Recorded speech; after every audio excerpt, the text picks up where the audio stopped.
The Bristol fighter was an incredible plane. Created by the Bristol Aeroplane Company in 1916, it became known as one of the greatest Allied planes of the First World War. It was a two-seater, but unlike other two-seaters of the time, it was not clumsy or slow. Being equipped with a powerful Rolls-Royce V12 Falcon engine with 275 horsepower, it was also as well armed.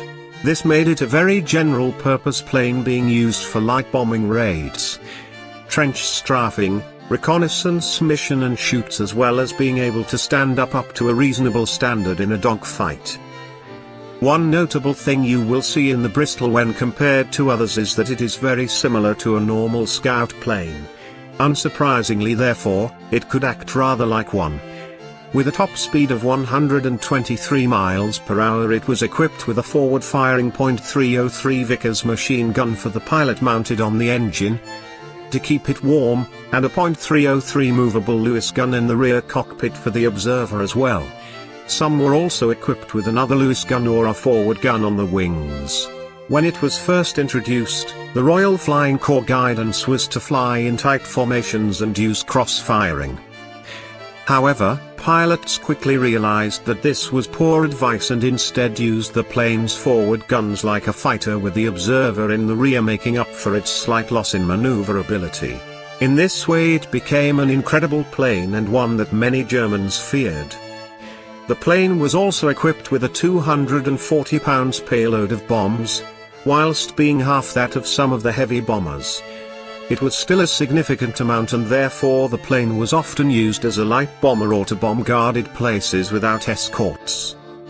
The plane was also ideal for trench strafing. This involved shooting and bombing enemy ground troops and resources, since it had a vast array of weaponry and ability to hold its own against fighters. The design of the plane is very interesting. The plane itself was a very well-built plane lasting many years. The plane was rather large, so the designers made it with metal covering since it never really needed to be agile. In direct contrast to the wood and canvas fighters, this meant that it could dive very fast and so escape in tight situations. Another point to note is its complex array of fuel tanks. This was mainly so the plane could keep running if the tanks were holed. This meant there was a complex array of knobs to control which one was used. Another complexity of flying it was the need to manually control the radiator, or else the engine would overheat.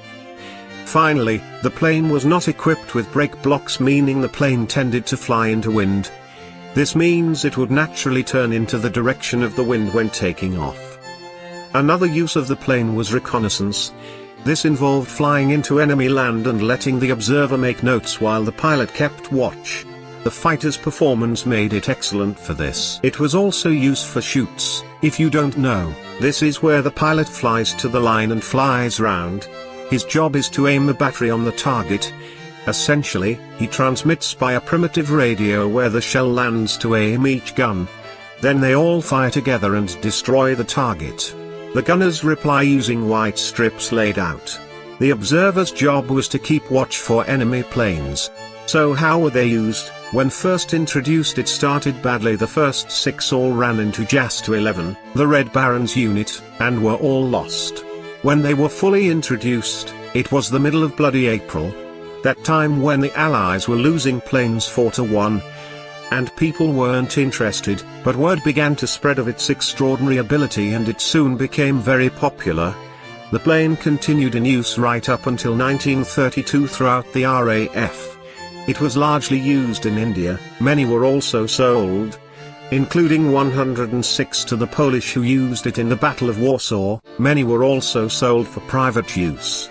To conclude, the Bristol fighter, whilst you may not have guessed it at first, became probably the best built plane of the war, enduring far longer than many of the others.